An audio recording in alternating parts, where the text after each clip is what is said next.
अभी हम लोग त्रिवेणी संगम संतमत सत्संग का प्रथम दिन का प्रथम पाली के सत्संग में उपस्थित हैं और अभी का विषय है ईश्वर की स्वरूप। यह संतमत का सत्संग है और इस सत्संग के द्वारा परम आराध्य सद्गुरुदेव बराबर अपने वाणी में भक्तों को उपदेश किया करते थे।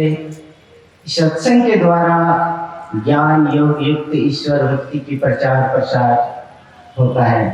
तो अभी हम लोग उस ईश्वर को जानने के लिए सत्संग में उपस्थित है। ईश्वर का स्वरूप क्या है उसको हम लोग कैसे जाने, तो जानने के लिए वेद भगवान कहते हैं कि पहले बुद्धि योग करें, अर्थात अपने आप को बुद्धि से जोड़ें। बुद्धि क्या है? सत्संग, यह है बुद्धि योग। इस सत्संग के द्वारा सत असत का निर्णय होता है, अच्छे बुरे का निर्णय होता है। सत क्या है, असत क्या है?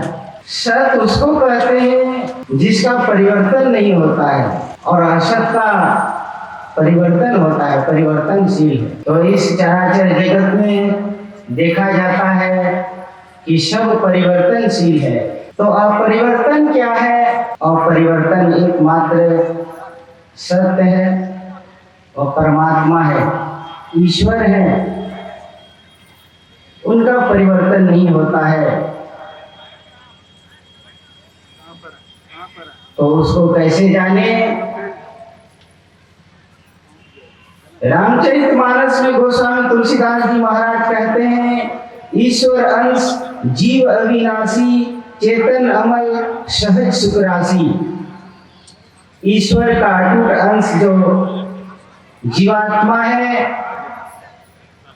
वह हम सबों के शरीर में विद्यमान है। जितने भी जीव हैं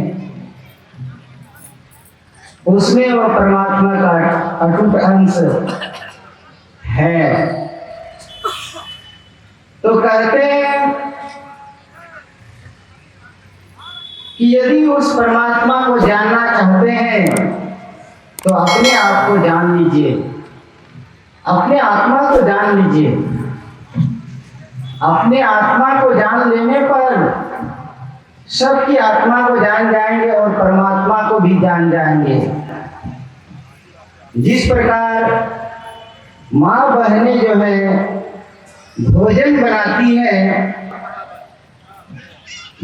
बनाती है, उसमें चावल डालती है और चावल सिद्ध हुआ है कि नहीं हुआ है उसको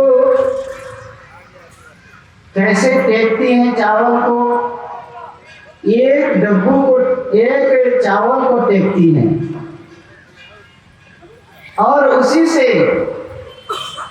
सब मालूम हो जाता है कि सब चावल सिद्ध हो गया है।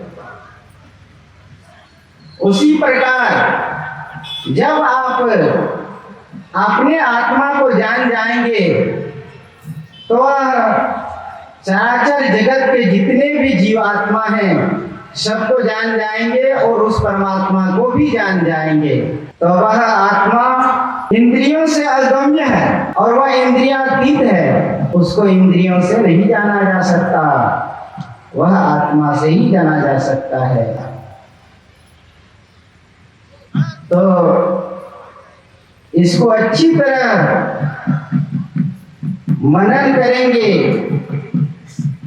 इस पर विचार करेंगे और इस पर अभ्यासरत रहेंगे तो धीरे धीरे धीरे धीरे वह अपनी आत्मा को भी जान जाएंगे और अपनी आत्मा का ज्ञान होने पर, निज ज्ञान होने पर परमात्मा का भी ज्ञान हो जाएगा।